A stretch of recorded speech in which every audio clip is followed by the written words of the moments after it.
Ternyata inilah yang dimaksud abdan syakura. Beliau mengatakan, aku ingin menjadi hamba yang bersyukur, yang syukurnya bukan karena ingin diberi pahala, bukan karena ingin lancar urusan dunia, bukan juga ingin beli surga, tapi karena ridha dan tanda terima kasih kepada sang pemilik dunia, akhirat dan surga. Itulah syukurul arifin, syukurnya orang-orang yang kenal Allah. Dan beliau Sayyidina Muhammad sallallahu alaihi wasallam adalah Sayyidul Arifin, penghulunya ahli-ahli ma'rifat yang kenal Allah. Assalamualaikum warahmatullahi wabarakatuh. Kaum muslimin muslimat yang dimuliakan Allah, penonton channel Rahasia Islam,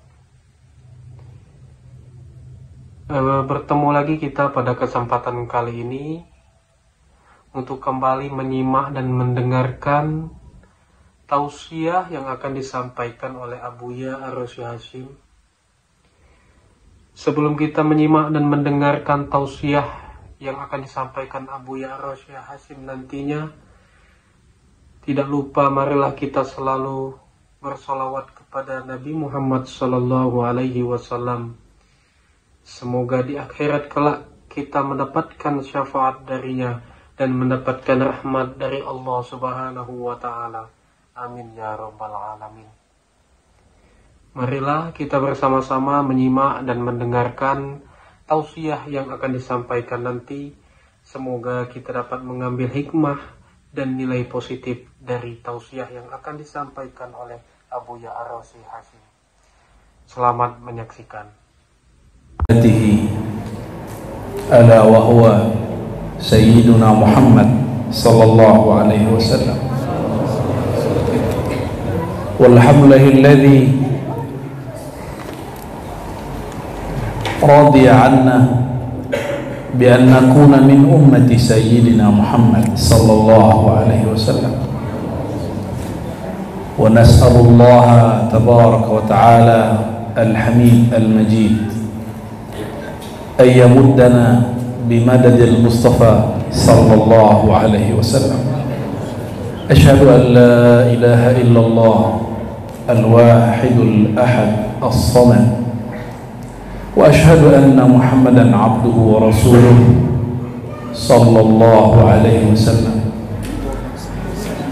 أما بعد، اللهم أخرجنا من ظلمات الوهم والجهل إلى المعرفة والعلم، ومن الضلالة إلى الهداية، بحق حبيبك سيدنا محمد صلى الله عليه وسلم. والحمد لله. Para guru mulia, para pengurus, para ulama, para mursyid, para syekh, wabil khusus yang membersamai kami Kiai Haji Dr. Baharuddin Khadim Thariqah Muhammadiyah Idrisiyah. Beliau ini lebih kuat dari saya ternyata. Saya sudah kelelahan, beliau tidak lelah. Semoga Allah berkahi umur beliau. Begitu juga Kiai Haji Dr. Amrullah Amri.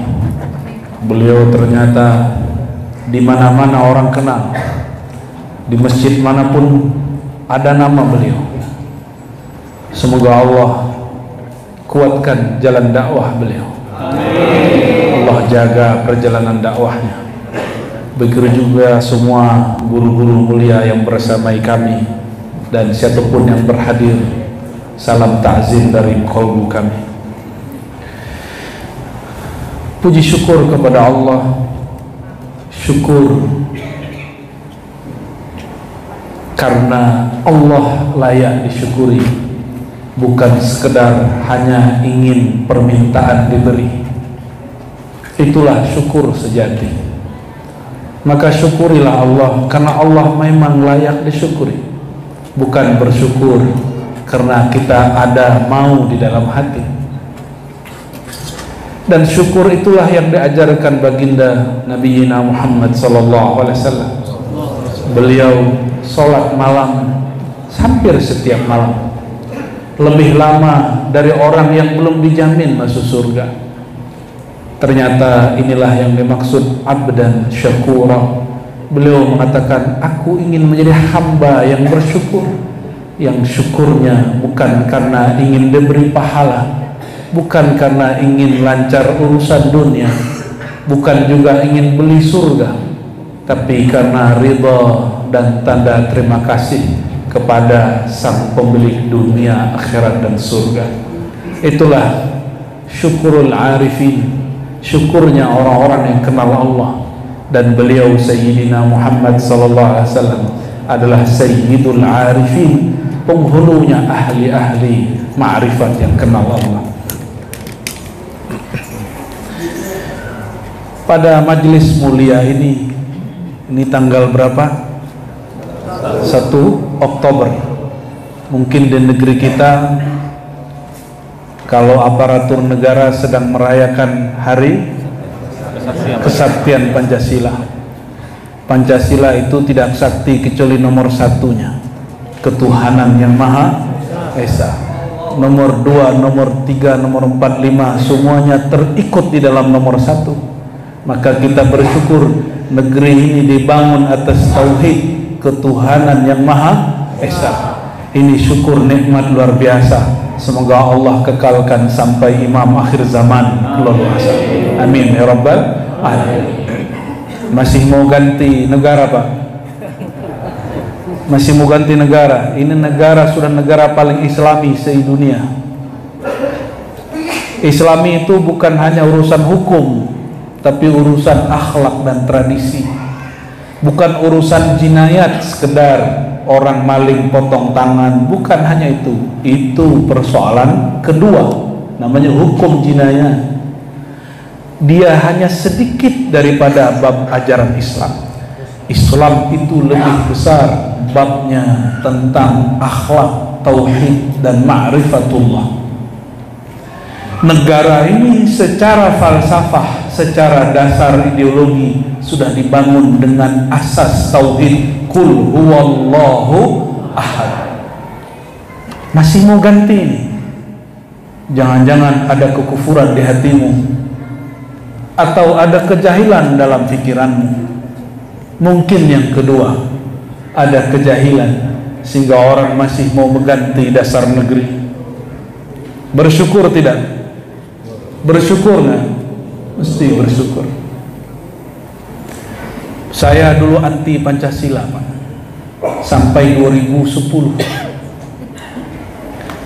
Dari tahun 2000, waktu saya masih sanawiyah, saya sudah membaca buku-buku anti Pancasila.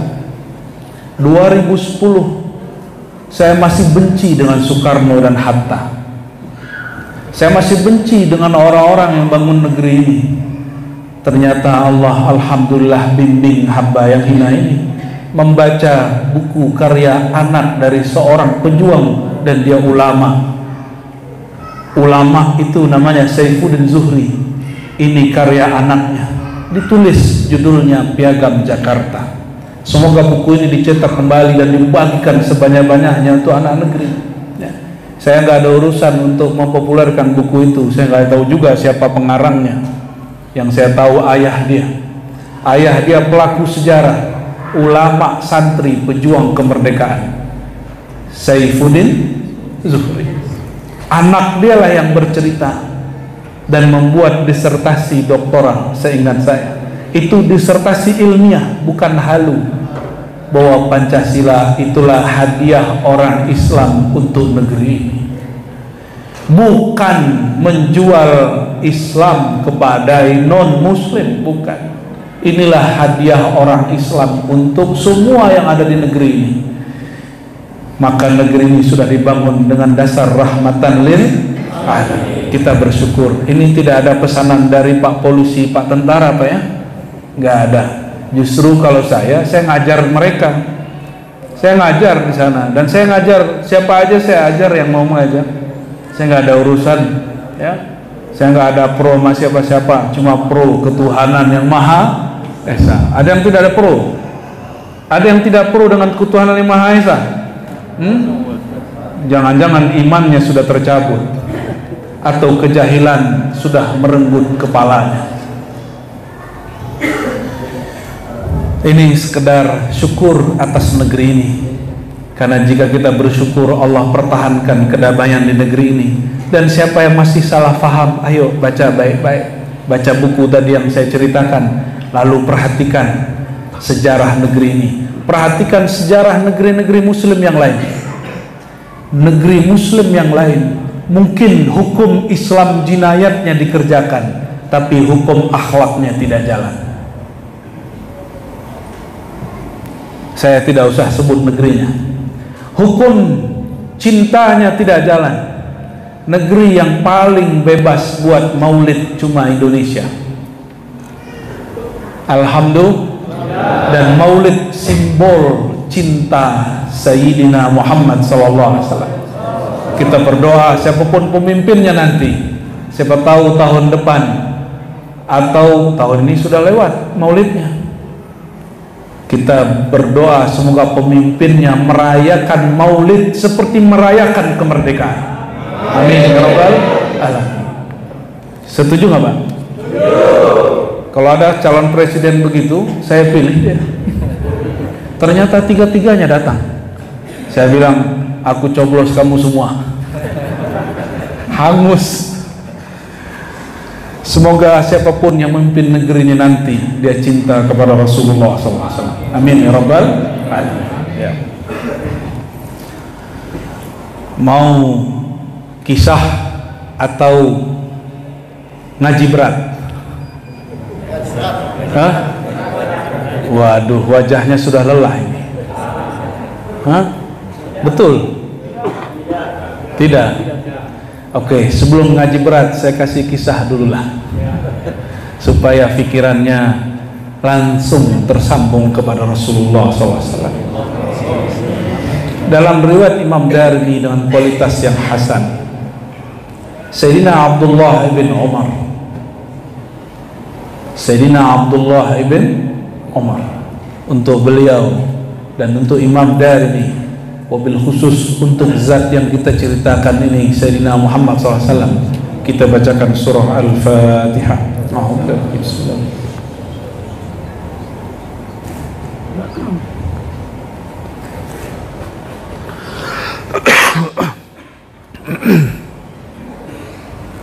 Sayyidina Abdullah bin Umar mengatakan, kunna ma'a Rasulillah sallallahu alaihi wasallam, kami pernah bersama Nabi Yuna Muhammad sallallahu alaihi wasallam. Orang hari ini jika dengar ada yang mimpi ketemu Rasul, giramnya bukan main. Jika punya guru mimpi ketemu Nabi, muridnya merasa bangganya bukan main. Bayangkan ini bukan mimpi, ini mengisahkan kunna ma'a Rasulillah, kami bersama Rasulullah sallallahu alaihi wasallam. Inilah cara para sahabat bermaulid. Mereka menceritakan Nabi setiap kali ada murid yang datang. Maka maulid mesti ada kisahnya, walaupun kita sanggup berpikir yang berat-berat. Fi safarin fa'aqbala a'rabi, kami bersama Rasulullah SAW dalam suatu safar perjalanan. Lalu datanglah seorang Arab Badui. Arab Badui berarti Arab kampung, Arab yang mereka sangat tidak punya tata krama seperti orang kota. Tapi Nabi Muhammad SAW tidak menghukumi mereka dan menilai mereka seperti orang kota. Nabi pun terima gaya-gaya orang kampung. Falamma dana qala lahu Rasulullah SAW, ketika orang Arab Badui itu mendekat, justru Rasulullah SAW lah yang bertanya. Perhatikan, Rasulullah itu makhluk paling mulia. Arab Badui datang, beliau yang dulu menyapa, tidak menunggu disapa duluan. Kita ini belum jadi siapa-siapa, disapa duluan. Kita ini belum siapa-siapa, tidak senyum, kecuali menunggu senyum dari seberang. Tidak mau mengulurkan tangan kecuali yang di sana mengulurkan tangan. Maka beliau bertanya, aina turid, wahai Arab Badwi, hendak kemana engkau? Qala ila ahli, aku sedang hendak mau ke keluargaku, wahai baginda. Belum disebut baginda, wahai Muhammad, kira-kira begitu. Dia belum mukmin. Qala hal laka fi khair, bertanyalah baginda Nabi Muhammad SAW, apakah engkau memiliki satu kebaikan? Maksudnya, apakah engkau mau mendapatkan satu kebaikan dan keberkahan? Lalu Arab Badui ini bertanya, wa ma huwa? Kalau orang Arab kota bertanya dulu, bala ya Rasulullah, tentu wahai baginda. Tapi kalau Arab Badui, apaan? Maukah engkau satu kebaikan? Apa jawaban dia? Apaan? Apa tuh? Kalau orang sini apa katanya? Nah, bahasa gaulnya agro. Nah ininya. Nabi SAW tidak tersinggung ini. Ingin menjadikan Rasulullah SAW uswatun hasanah, jangan tersinggung dengan gimmick gaya fisik orang lain, gestur tubuh orang lain, biasa saja.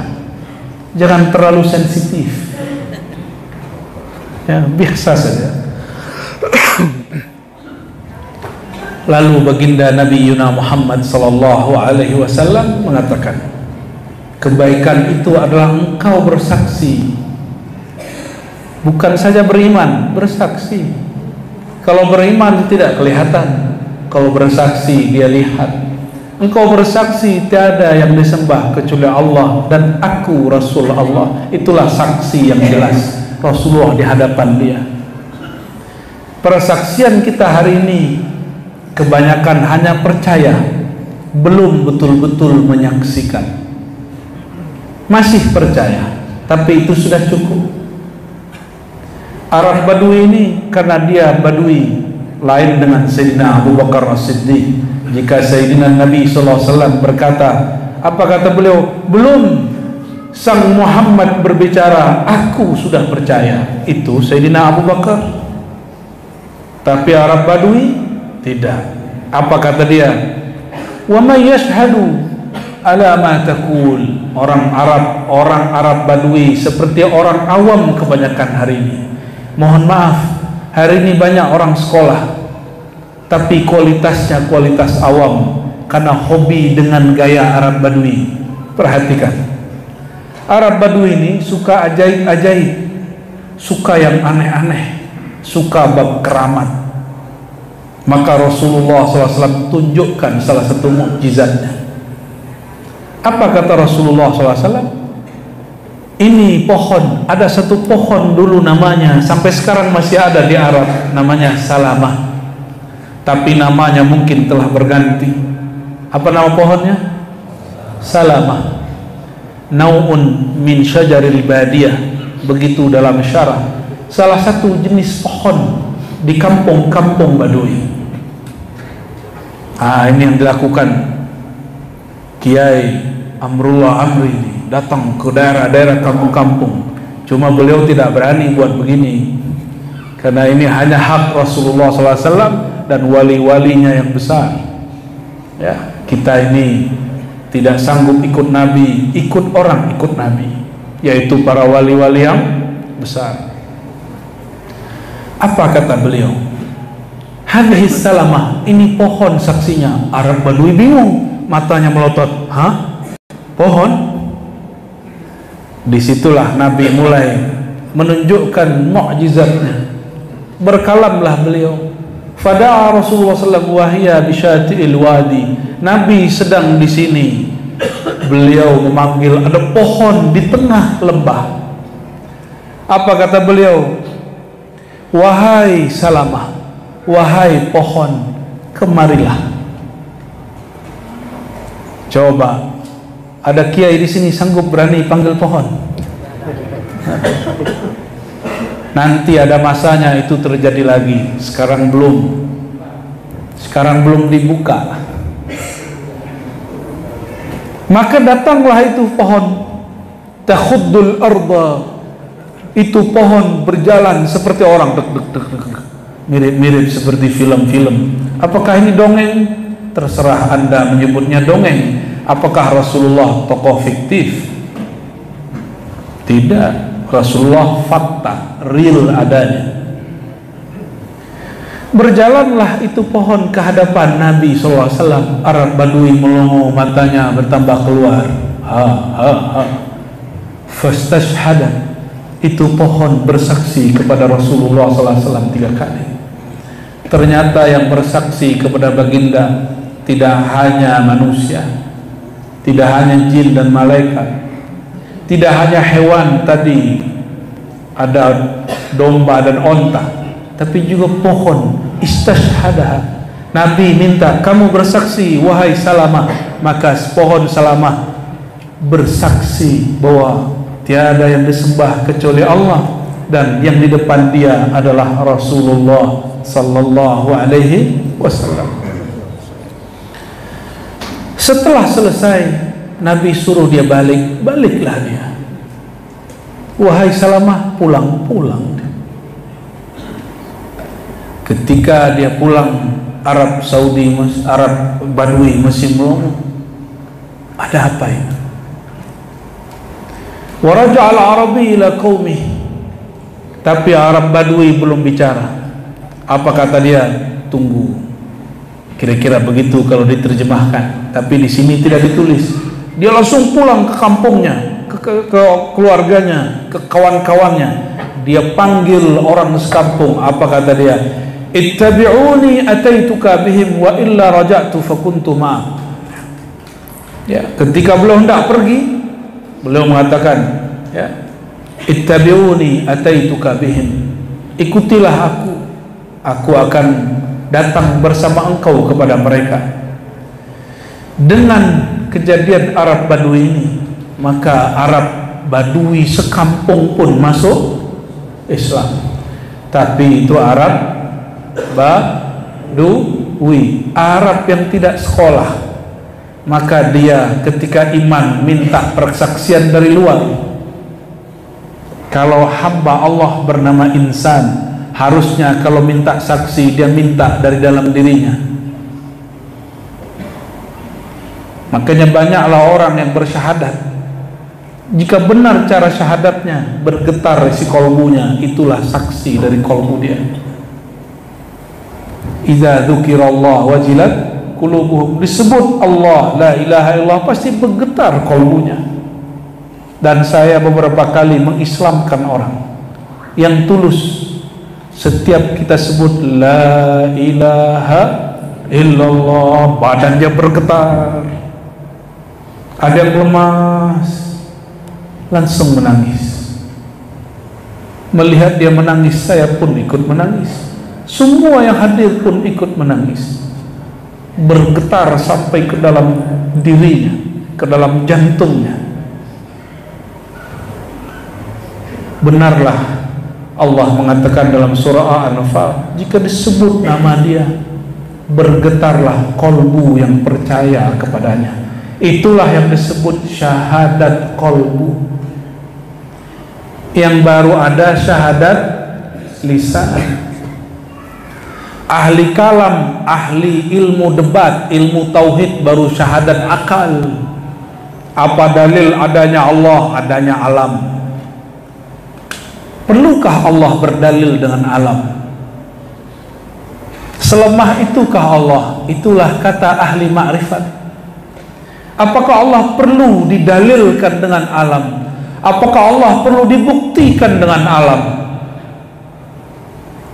Begitu komentar ahli hakikat ketika melihat ahli kalam berdebat dengan filsafat.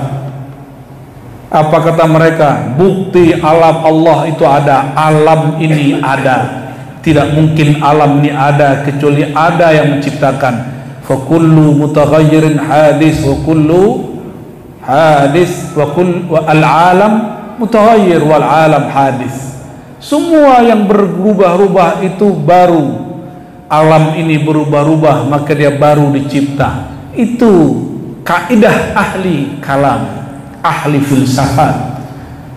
Kalau ahlullah, dia berdalil dengan kolbunya, dia berdalil dengan ruhnya, bukan berdalil sekedar dengan akalnya. Maka syahadat dapat dibagi 4.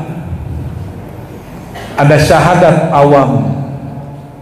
Nah, ini mulai ngaji berat sedikit, tapi sudah dimudahkan, sudah diringkes. Syahadat pertama, syahadat apa? Syahadat awam. Orang awam percaya karena bukti dari luar. Oh, kalau si anu percaya, aku percaya. Kalau si fulan percaya, saya ikut si fulan. Itu namanya iman bil ghaib. Yu'minuna bil ghaib. Bab iman. Tapi Sayyidina Nabi SAW meminta kita agar lebih dari itu. Arab Badui percaya karena ada bukti. Buktinya pohon. Ternyata Arab Badui dan pohon ada hubungan. Si Arab Badui percaya kepada Nabi karena dia saksikan si pohon percaya kepada Nabi Sallallahu Alaihi Wasallam. Wahai kawan, siapakah yang lebih berakal, pohonkah atau Arab Badui? Bukankah Arab Badui? Tapi kenapa Arab Badui ikut pohon? Karena dia masih awam.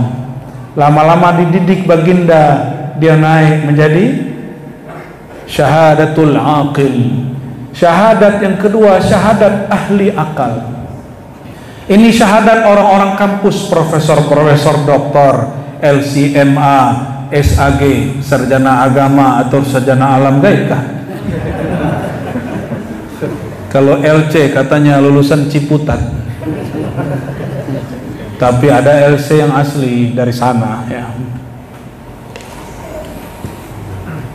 Maka berdalil pakai nomor ayat dan surat. Kalau ahli dalil teks, ada ahli dalil akal, ada ahli dalil nakal. Maka orang banyak bertanya hari ini, bahkan anak muda baru hijrah, mana dalilnya? Itu namanya syahadat apa? Teks. Syahadat akal berdasarkan teks. Ada syahadat akar berdasarkan tafakkur. Itulah dia pandang alam, dia berpikir alam ada, pasti ada yang menciptakan, dan pasti itu Tuhan. Tuhan dalam bahasa Arab disebut Allah. Begitulah ahli akal memikirkannya. Lain dengan ahli teks. Mana dalilnya Allah itu ahad? Qul huwallahu ahad. Mana dalilnya Allah tidak dapat digambarkan? Surat Syura 11, laisa kamitslihi syai'. Mana dalilnya Allah ciptakan langit dan bumi? Sebutkanlah lebih dari 10 ayat. Baru dia percaya. Mana dalilnya boleh melakukan zikir ini, zikir itu? Hadis sahih lewat fulan. Itu dalilnya, dalil teks. Ada orang berdalil dengan orang yang mengerti teks. Itu orang awam tadi. Oh, kalau ulama fulan yang mengatakan, saya percaya. Ada yang sanggup di sini ngaji hadis sehari-hari lalu tinggalkan pekerjaan, mau? Kalau semua orang ngaji hadis, siapa yang bangun sekolah, bangun masjid, bangun jalan? Siapa yang mengobati orang yang sakit?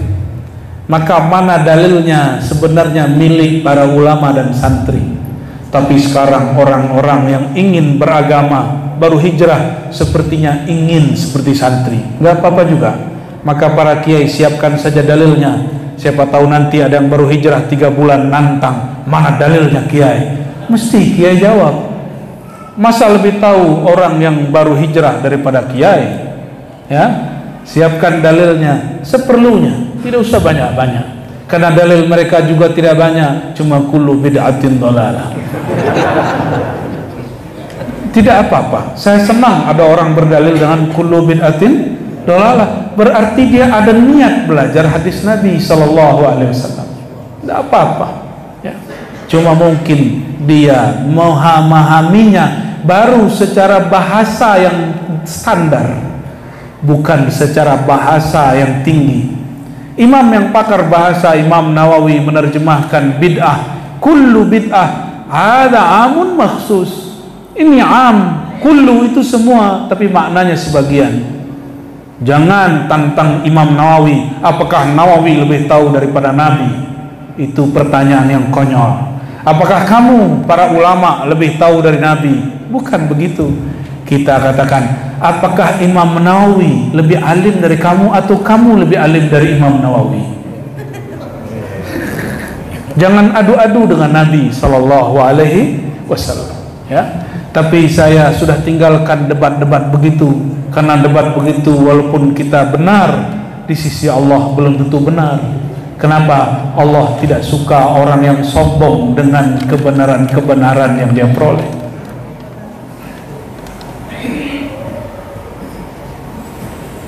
Jadi kalau ada orang ajak debat pakai dalil, Pak Kiai siapkan dalil, ya. Ya.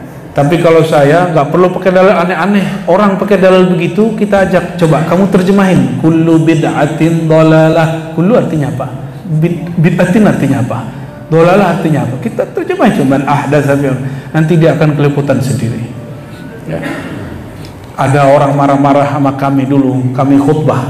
Saya ceritakan hadis Nabi panjang. 15 menit khutbah cerita Nabi full, semuanya bangun, matanya terbelalak semua kecuali dia gelisah di saf pertama.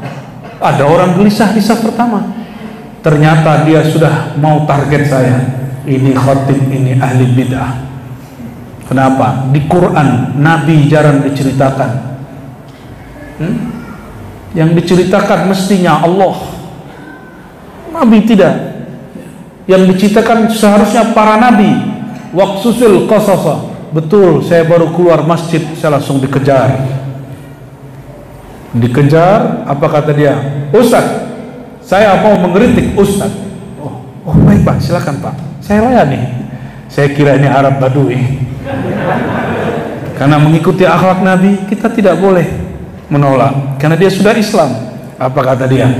Di dalam Al-Quran surat sekian ayat sekian, waqsusil qasasa, ceritakanlah 25 para nabi, bukan hanya Nabi Muhammad. Saya tertawa Pak. Kenapa saya tertawa? Saya banyak dia. Baik Pak, coba bacakan lagi ayatnya. Waqsusil qasasa, coba terjemahkan, ceritakanlah 25 para nabi. Nah ini nggak usah pakai ayat baru, ayat itu saja. Pak, bisa bahasa Arab kah? Di manakah lafaz 25 para nabi dalam ayat ini? Waqsus dan kisahkan, al-qasasa, kisah-kisah. Adakah di situ sebutan 25 para nabi? Saya tanya, yang penting pokoknya di buku terjemahan saya ada. Pokoknya, kalau orang sudah debat begitu, kita harus mundur dikit. Tapi sebelum saya pulang, nanti Bapak cek 25 dalam bahasa Arab itu apa? 25 bahasa Arabnya apa? Khamsa wa ishrin. Seharusnya waqsusi khamsa wa ishrina nabiyyan. Ayatnya berubah. Si Bapak itu sudah merubah ayat tanpa dia sadari. Tapi begitulah ketemu badui zaman now. Tidak boleh marah, kita senyum saja, ya. Yang penting masih iman kepada Allah dan Rasulullah Sallallahu Alaihi Wasallam. Arab Badui datang kepada Nabi SAW. Selesai dia pulang. Sebelum pulang dia lihat tembok. Kalau Arab Badui lihat tembok langsung dia tembak. Tahu Pak, nembak pakai keran dalam dia. Tahukah maksudnya? Dia lihat tembok, aduh, maka dia langsung buang hajat pada situ. Sebelum keluar masjid, tembok masjid dia siram dulu dengan bensinnya. Katanya bensin hari ini susah. Para sahabat ngamuk, ingin mengganggu dia dan mengusir dia. Apa kata Nabi SAW? Biarkan dia tunaikan hajatnya. Bayangkan orang sedang buang hajat diganggu. Hei bang, nanti dia putar balik. Itu bensin bisa kemana-mana. Maka Sayyidina Nabi SAW halim, orangnya sangat santun.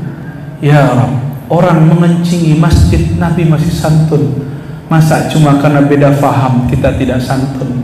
Masa cuma karena persoalan yang menurut kita bid'ah tapi menurut ulama seberang tidak bid'ah kita tidak santun? Masa cuma beda thariqah kita tidak santun? Masa cuma beda mazhab dan manhaj kita sudah hilang santunnya? Nanti jika kita ngaku ini manhaj Nabi Muhammad, ini mazhab Nabi Muhammad, ini thariqat Nabi Muhammad, melihat orang berakhlak begitu, Nabi mengatakan, kau bukan pewarisku, kau bukan pengikutku. Sallallahu alaihi wasallam. Itu syahadat yang kedua. Syahadat yang ketiga, ini rangkuman beberapa hadis. Nabi tidak pernah ngomong asyhadatu arba gitu, enggak. Itu ulama yang buat. Syahadat yang ketiga, syahadatus salikin. Syahadatnya para penempuh jalan menuju Allah. Para salik yang dia cari cuma satu, ketenangan jiwa. Di mana jiwanya tenang, maka dia percaya. Bagi dia itulah syahadat qalbu. Kebanyakan orang seperti itu. Oleh karenanya para salik kadang-kadang dia gagal di tengah jalan. Dia meninggalkan wali Allah, gurunya mulia, hanya karena dia diuji di depan matanya, gurunya melakukan yang di luar yang dia sangka.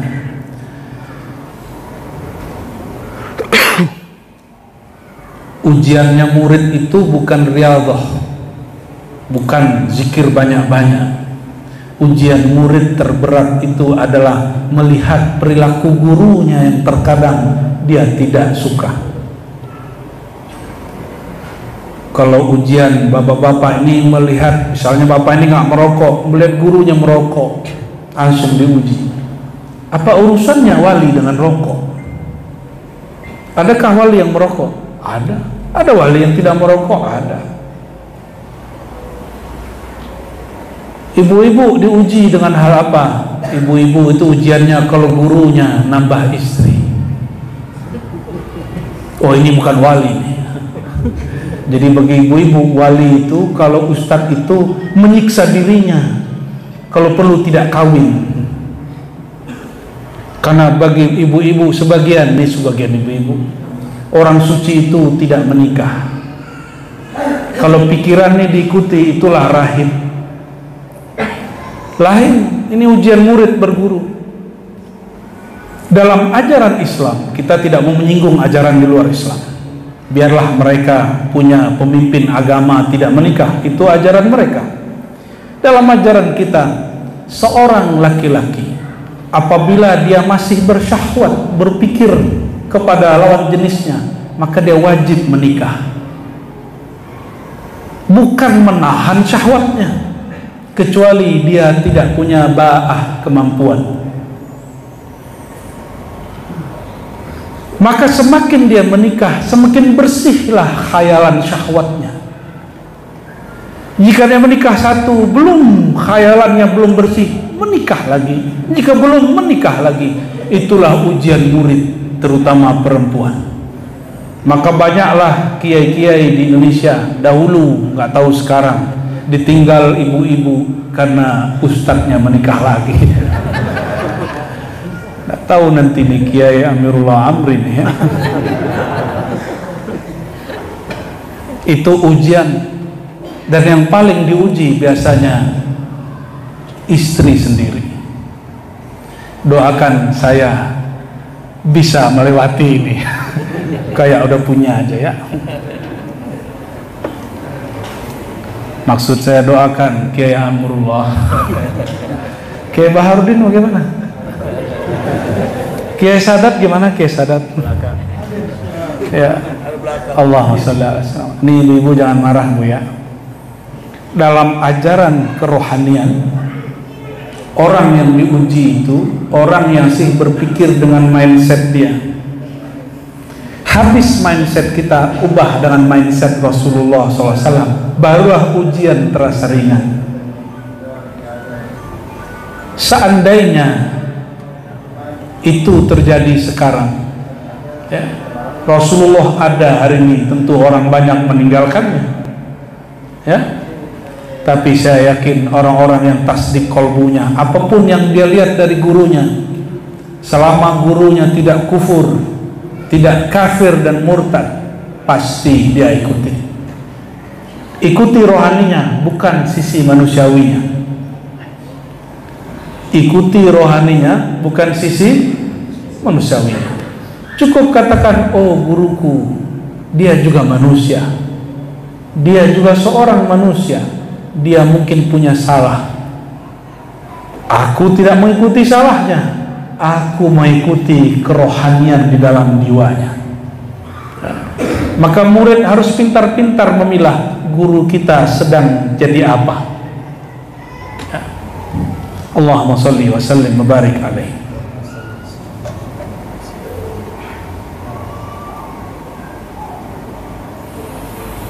Syahadat yang puncak, syahadat yang puncak itulah syahadatul anbiya wal awliya, disebut syahadatul arifin, syahadat ahli ma'rifat.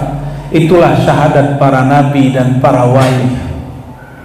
Mereka bersaksi lebih daripada qalbu, tapi bersaksi dengan ruhnya. Saya bertanya kepada yang di depan saya, apakah ada yang sudah melihat ruhnya? Jika ada orang berzikir melihat dirinya, itu bukan ruhnya, itu hanya nafsnya, jiwa dia yang berwujud. Itu bukan ruhnya. Ruh kita di mana? Di kepala, di dada, di jantung, di paru-paru, di otak, di kaki. Di mana? Di mana ruh bertempat? Qalbu itu di mana? Ar-ruh la yattakhidh makanan, la yahullu jisman. Ruh itu tidak menempati suatu tempat, tidak masuk ke dalam tubuh. Dia hanya punya hubungan. Barangkali itulah rahasia nama Kiai Amru wa Amri. Yas'alunaka 'anir ruh, qulir ruhu min amri rabbi. Cocokologi lagi. Ruh itu sebut amrullah, rahasia Allah. Rahasia. Maka persaksian ruh itu rahasia, karena dia amrullah, urusan Allah, suka-suka Allah. Siapa yang diberi Allah, dia mendapat. Siapa yang tidak diberi, dia terhijab. Ruh tidak lagi menyebut-nyebut Allah, Allah, la ilaha illallah, huwa rahman ar-rahim. Tidak, itu zikir lisan dan qalbu. Zikirnya ruh menyaksikan.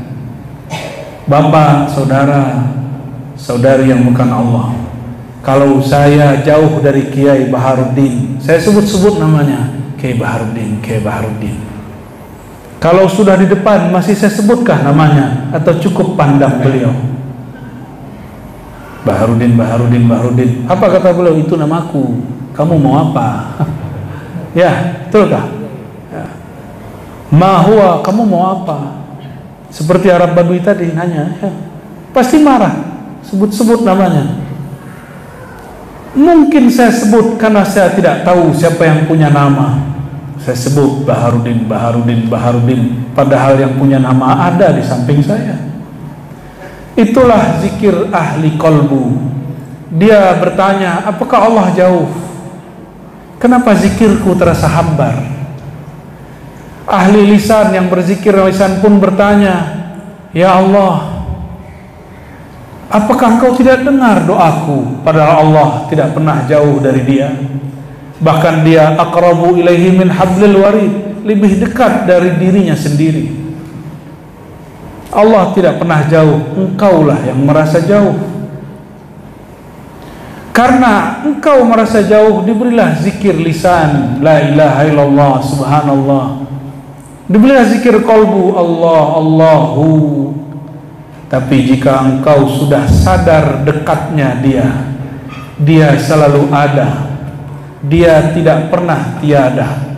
Dia tidak pernah lalai menyaksikan dirimu, dan satu tetes darah, satu sel di dalam tubuhmu, semua dalam genggamannya.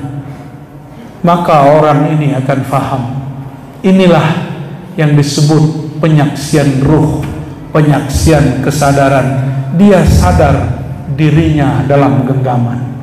Rasa sadar itu ya mahal. Rasa sadar itu Allah nanti yang beri. Sekarang kita buka ilmunya, berharap nanti zauq rasanya Allah beri. Amin ya rabbal alamin. Lalu kenapa ilmu begini dibuka? Mesti kita buka karena imam pengarang kitab yang lain ya. Ada sebuah kitab juga ya yang berkaitan dengan ilmu ruh. Imam At-Tusi, dia tulis kitab, seingat saya, Madarikus Sairin atau Manazilus Sairin, yang berbeda dengan Imam Ansari. Beliau membagi beberapa tingkat tauhid yang hampir sama dengan pembagian kami tadi, bahwa ada syahadat awam. Orang awam kalau rezeki lancar dia tambah percaya dengan Allah. Kalau dia sehat dengan doa, dia tambah percaya dengan gurunya. Lain dengan arifin, lain dengan salikin. Orang salik yang level 3 tadi, jika hatinya gelisah, dia mulai meragukan, jangan-jangan bukan ini jalannya. Maka ada pemburu-pemburu ketenangan jiwa, pindah-pindah guru, pindah-pindah thariqat, pindah-pindah zikir, pindah-pindah majelis, pindah-pindah mursyid. Alasannya apa? Aku belum tenang. Dia ingin mencari ketenangan, padahal ketenangan bukan pada mursyid, bukan pada wirid, bukan pada majelis, bukan di mana-mana. Ketenangan itu Allah turunkan di dalam dirimu. Maka carilah tempat turunnya dan tunggulah dia. Huwallazi anzalas sakinata fi qulubil mu'minin. Dia, hanya dia yang menurunkan sakinah, ketenangan. Di mana diturunkan? Di otak tidak, di saku tidak, di mobil tidak, di pekerjaan tidak. Justru tambah banyak pekerjaan, tambah tidak tenang. Siapa kira jadi wakil rakyat tenang? Sekarang wakil rakyat sangat gelisah melihat banyak baliho yang menyaingi dia. Betulkah? Ya, saya ikut mendoakan semoga caleg-caleg hatinya ikut tenang. Nanti kalau selesai pemilu jangan stres. Nanti masa kami berkunjung ke rumah sakit jiwa. Kami doakan hatinya tenang, karena nanti apakah Anda terpilih atau tidak sudah jelas dalam ilmu Allah. Lakukan saja jalan takdirnya. Ikuti pesta demokrasi dengan benar. Jangan memprovokasi. Jangan juga cari muka, nanti dapat muka buaya. Mohon maaf, ada caleg di sini? Oh ya, di belakang saya ya. Mohon maaf kalau beliau tidak cari muka ya. Allah, ada batuk-batuk segala tuh. Allahumma salli wa sallim wa barik alaihi. Maka yang betul-betul menyembah Allah, bersyahadat, itu hanya ruh. Ruhani itu menyembah tanpa syarat. Diberi tenang nggak diberi tenang, dia santai. Tapi ahli salikin, ahli mukminin, dia masih cari-cari. Dan miftahus sakinah, babus sakinah al-iman. Maka lihat, coba lihat, Allah lah yang menurunkan ketenangan di dalam kolbu. Di mana tempat turun ketenangan? Kolbu, bukan kepala, bukan viral, bukan masyhur, bukan juga sutur, khumul, bukan juga orang yang tidak terkenal tenang, belum tentu sama. Banyak orang yang viral ingin biasa, banyak yang biasa ingin viral. Bukan itu ketenangan. Ketenangan ada di kolbu. Kata orang tenang kalau dia punya rumah, punya kendaraan, belum tentu. Justru tambah ramai. Maka disebut tempat turunnya kolbu. Maka boleh disebut al-qalbu manzilus sakinah. Qalbu itulah tempat turunnya ketenangan. Siapa yang menurunkan? Huwa.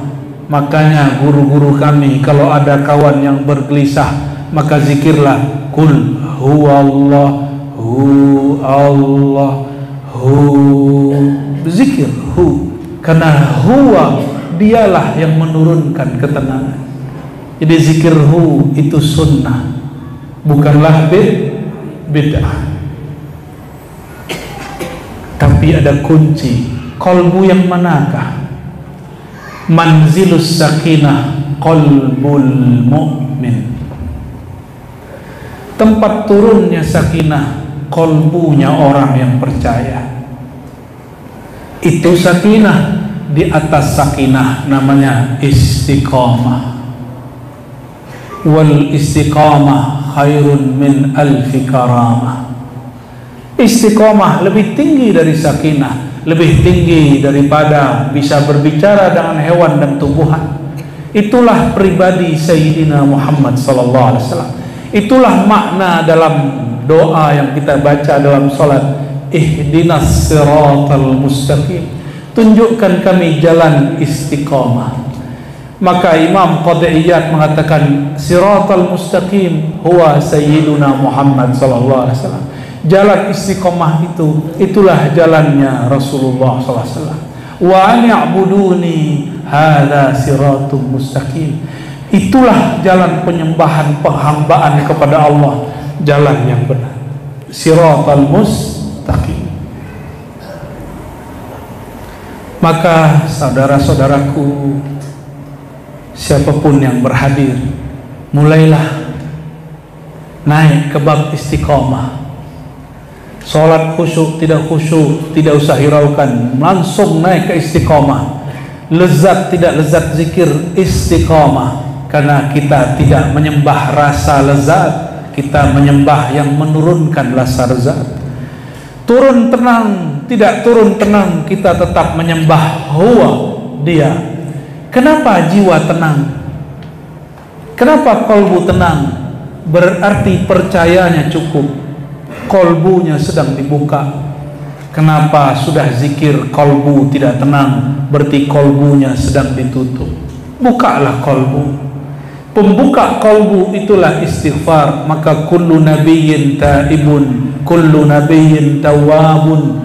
Kullu nabi, semua nabi pasti ahli taubat. Jika nabi ahli taubat, bagaimana umat nabi tidak suka taubat? Adakah Rasulullah SAW punya dosa? Ada. Adakah Rasulullah punya dosa? Lalu beliau tobat dari apa? Tobat dari apa? Nabi tidak akan jelalatan matanya melihat perempuan-perempuan lain, istrinya sudah banyak, gak mungkin. Nabi tidak mungkin korupsi. Nabi sudah berkecukupan, dijamin baitul mal. Nabi sudah cukup.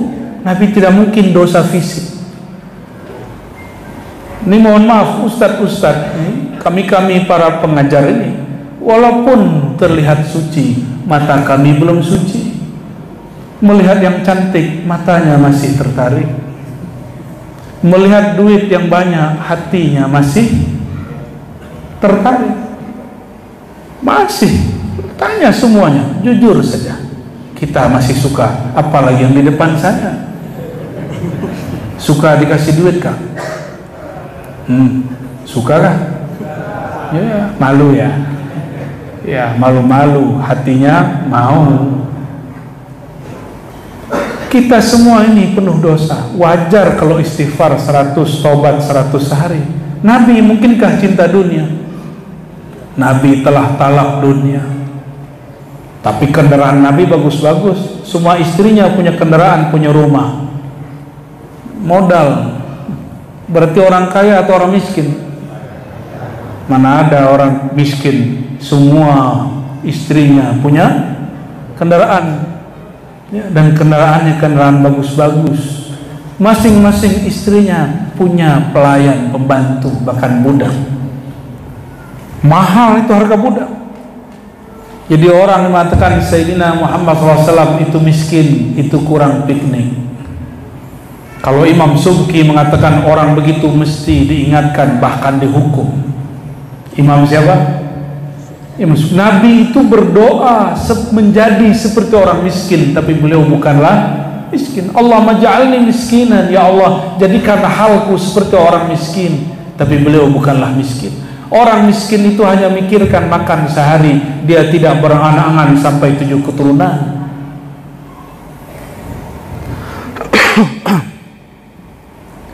Di Nabi, apa yang Nabi istighfarkan?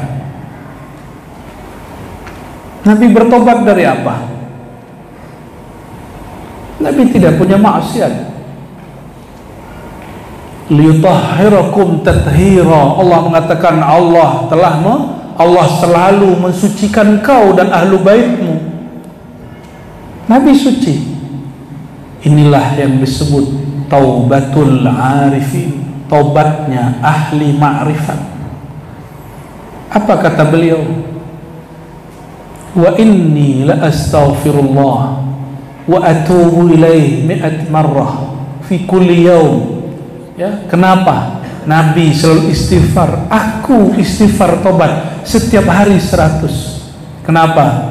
Di awal hadis beliau berkalam, innahu la yughanu ala qalbi. Sungguh kolbuku ada ghain. Yughanu ghainan. Apa arti ghain?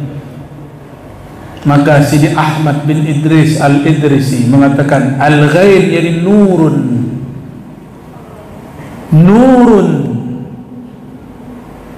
yatala'la fi qalbih, kira-kira begitu kalau kita bahasakan ulang. Nur yang menyilaukan dalam kolbunya, saking berlapis-lapisnya nur di dalam kolbu Sayyidina Muhammad sallallahu alaihi wasallam. Maka beliau terkadang saking girangnya beliau tahaddus bin nikmah mengatakan, ana sayyidu waladi Adam, akulah penghulu Bani Adam, akulah yang pertama buka pintu surga, akulah. Itulah ghainnya Nabi Muhammad sallallahu alaihi wasallam. Tapi Imam Al-Kannani, Abu Bakar Al-Kannani dalam Irsyadus Salik menjelaskan, apakah Nabi sombong? Tidak. Karena sombong itu yang tidak boleh. Al-mutakabbir bi anfusihim, al-mutakabbir bi nafsihim wa ra'yihim. Kenapa menafsirkan Quran sembarangan tidak boleh? Karena man fassaral Quran bi ra'yihi, dia merasa mampu dengan pintarnya. Sedangkan Nabi tidak merasa pintar. Nabi mengatakan ana, itu perintah dari Allah sebagai bentuk tahaddus bin ni'mah. Amma bi ni'mati rabbika fahaddits. Hai Muhammad, siapa yang diperintah di situ? Terhadap nikmat Rabbmu. Apa nikmat dari Allah? Allah jadikan Sayyidina Muhammad SAW pemegang kunci surga. Kuncinya ada di tangan beliau. Itulah maksudnya, siapa yang bersalaman dengan tanganku dakhalal jannah, pasti masuk surga, karena menyentuh kunci Rasulullah, kunci surganya Rasulullah sallallahu alaihi wasallam. Jadi serius begitu ya? Ada yang ngantuk kah? Ada. Allahumma sholli ala sayyidina Muhammad. Allahumma sholli ala man biyadihi mafatihul jannah.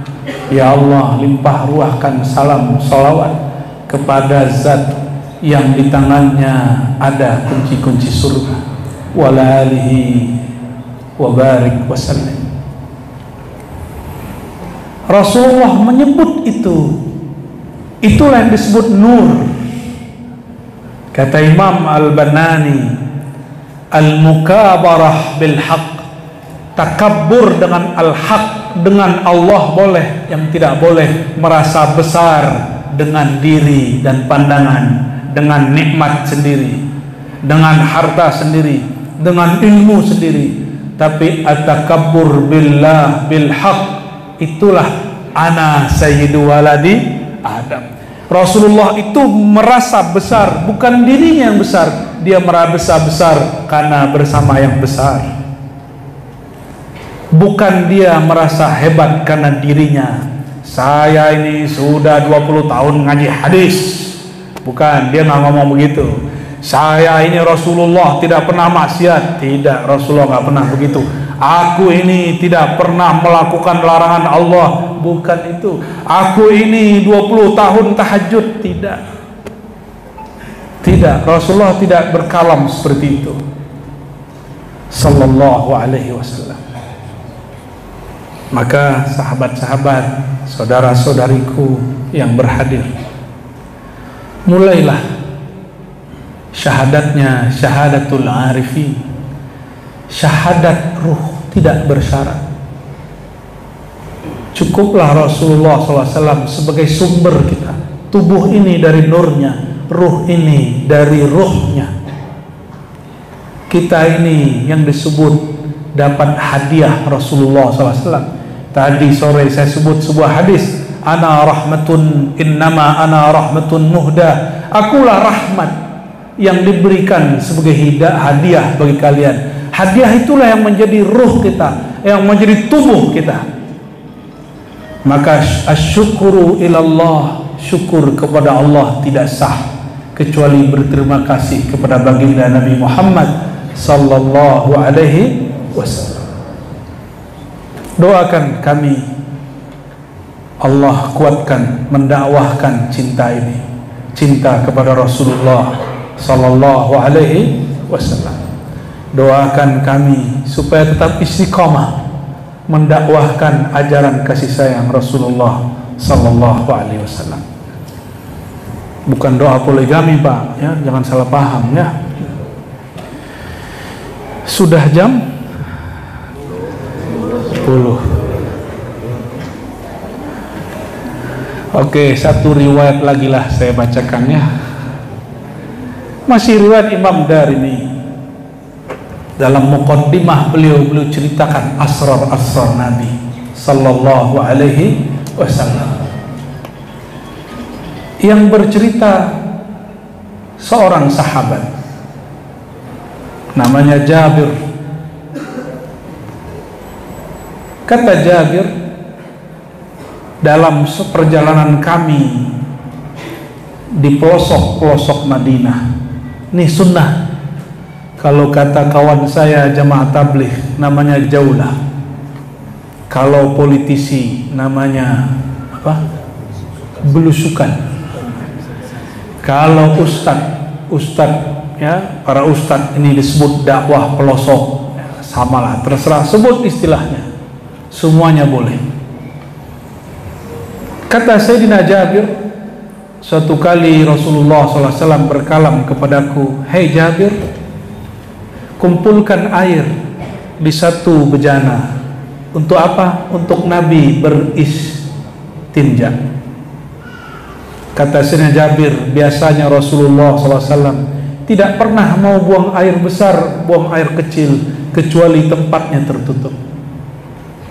Sampai di satu pelosok Madinah, itu hamparan lembah, tidak ada pohon, yang ada cuma rumput-rumput. Baginda Rasulullah SAW mengatakan kepada Jabir, Jabir, kul, katakan kepada tilkan nakhlah, ke pohon-pohon kurma itu, kamu datanglah kepada baginda Rasulullah SAW, tutupilah beliau sedang ingin buang hajat. Alhiqi bi Rasulillah, kalau lafaznya begitu, alhiqi bi Rasulillah. Ilhaq berarti iringilah Rasulullah, dampingi Rasulullah, tutupin sekitar Rasulullah sallallahu alaihi wasallam. Kira-kira gimana? Jabir langsung jalan atau mikir? Kalau bapak-bapak ini, saudara-saudara ini pasti mikir, beneran gak nih? Karena berpikir pertama langsung batal keramat. Beda dengan Sayyidina Jabir, Nabi berkalam sallallahu alaihi wasallam, sami'na wa ta'ana, langsung dia jalan. Dia bicara kepada pohon. Ini ijazah dari Rasulullah kepada Jabir, tapi tidak boleh saya ijazahkan karena ilmu ini belum dibuka oleh wali-wali besar. Ya. Nanti saya dituduh lagi yang aneh-aneh ya. Maka datanglah Sayyidina Jabir kepada pohon. Apa kata dia? Wahai pohon. Kata orang Melayu, wahai pokok. Orang sini nyebut pohon apa? Pohon. Orang Indonesia berarti sini ya. Waktu orang Melayu tidak hanya Malaysia, Kepri, Kepulauan Riau, Batam, Tanjung Pinang, Karimun, belakang Padang, nama pulau, Natuna, mereka berkalam seperti itu, berkalam kepada pokok, sampai di pohon kurma. Berkatalah sahabat ini tanpa pikir panjang, beliau percaya kepada Rasulullah SAW. Hei pohon, alhiki bi Rasulillah, iringi Rasulullah SAW. Datang kepada Rasulullah SAW. Kira-kira pohon ini jalan nggak? Kalau saya suruh nih antum ini pasti mikir, Ar-Razi ini sudah gila, Ar-Razi ini nggak waras. Masa kita disuruh memerintahkan pohon? Pohon kan tidak punya telinga. Ya, kritis sekali kau. Seandainya sahabat Jabir kritis, pasti dia mikir, manalah telinga pohon kurma ini? Saya bicara ke telinga bagian mana lah ini? Ternyata beliau tidak begitu. Beliau langsung berkalam, hei pohon, kepada Rasulullah. Segera pohon langsung berdiri, keluar dengan urat-uratnya dari jalan kepada Rasulullah Sallallahu Alaihi Wasallam, lalu mengelilingi beliau. Satu rumpun pohon datang. Allahu Rabbuna. Terjadi. Apakah ini dongeng? Terserah Anda. Ini hadis. Ini yang meriwayatkan bukan Imam Darimi, imam-imam lain, Abu Nu'aim, Baihaqi dan lain-lain juga meriwayatkan, Tabarani. Lalu selesai Rasulullah katakan kepada sahabat Jabir, kamu suruh dia pulang, balik lagi itu pohon. Itu pohon kembali ke tempat asalnya. Ternyata sisa Nabi SAW buang air kecil pun tidak ada. Kenapa? Ma bala Rasulullah SAW ala ardin illa tala'athu. Tidaklah Rasulullah SAW buang air ke bumi kecuali itu tanah bumi berebut menyerap buang air baginda Nabi Muhammad sallallahu alaihi wasallam. Itu bumi tahu kalau ini buang air sallallahu alaihi wasallam. Terserah Tuhan mau sebut ini khurafat. Ini bukan khurafat. Ini hadisnya sahih. Sahih li ghairihi. Apa maksud kami menyampaikan riwayat ini? Maksudnya sederhana. Rasulullah SAW pernah berkalam di satu riwayat, tidaklah ada hamba makhluk di langit dan di bumi illa wa huwa ya'lam, kecuali dia tahu anni Rasulullah, aku ini utusan Allah, aku ini kekasih Allah. Illa, kecuali, semoga kita tidak termasuk yang kecuali ini. Illa asil jinni wal ins, kecuali yang durhaka dari kalangan jin dan yang durhaka dari kalangan ins, manusia. Semoga Allah jadikan kita yang berhadir malam ini, yang mendengarkan kajian ini, Allah jadikan orang yang tidak durhaka kepada Allah Subhanahu wa taala, tidak durhaka kepada baginda Rasulullah SAW. Maka kalau ada orang tanya, kau mimpi ketemu Rasulullah? Mana mungkin? Mungkin. Tahu dari mana? Ini jawabannya. Tidak perlu ngaji hadis. Mohon maaf, saya tidak sepakat dengan orang yang mengatakan mesti kamu belajar hadis dulu baru tahu ciri-ciri Rasulullah. Itu pendapat sudah diluruskan oleh Imam Abu Hamid Al-Ghazali dalam kitab Ar-Risalah Al-Laduniyah, diulang oleh imam muridnya Al-Qadi Ibn Al-Arabi Al-Ma'afiri Al-Maliki. Tidak mesti, tapi hati-hati Mimpi ketemu Rasulullah SAW tidak hanya untuk orang beriman, kadang juga untuk orang yang tidak beriman. Seperti Abu Lahab, tidak hanya mimpi, dia memandang langsung sosok baginda, tapi setiap kali memandangnya tidak bertambah imannya, hanya bertambah kufurnya.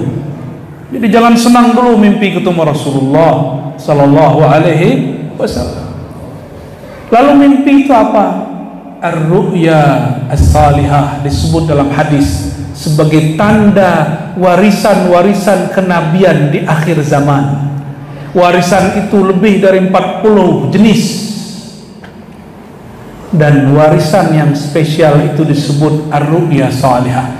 Lam tabqa minal mubasyarat, tidak tersisa dari mubasyarat kabar gembira mengenai juzuk-juzuk para nabi, pilar-pilar dari nabi, kecuali ar-ru'ya as-salihah, mukasyafah, memandang kepada yang baik-baik, bermimpi melihat yang baik, batin menyaksikan yang baik. Apa maksudnya? Maka siapa yang menyaksikan aib orang lain dalam zikir, siapa yang menyaksikan takdir-takdir buruk terjadi ke depan, lalu dia takut-takutkan umat, orang itu bukan sedang mewariskan mubasyaratnya Nabi Muhammad Sallallahu Alaihi Wasallam. Paham? Jadi jangan bangga dengan mimpi. Mimpi itu cuma kabar gembira. Kalau berbanggalah dengan Allah yang memberikan iman ke dalam kalbu. Baiklah, telah kita saksikan tadi secara bersama-sama tausiah yang telah disampaikan oleh Abu Ya'ra Syekh Hasim. Semoga bagi kita yang mendengarkan dan bagi Abu Ya'ra Syekh Hasim yang menyampaikan, sama-sama mendapatkan pahala dari Allah Subhanahu wa Ta'ala. Semoga apa yang telah kita dengarkan dan kita simak bersama-sama tadi dapat menambah ilmu pengetahuan kita dan semakin mendekatkan diri kita kepada Allah Subhanahu wa Ta'ala. Amin ya rabbal alamin.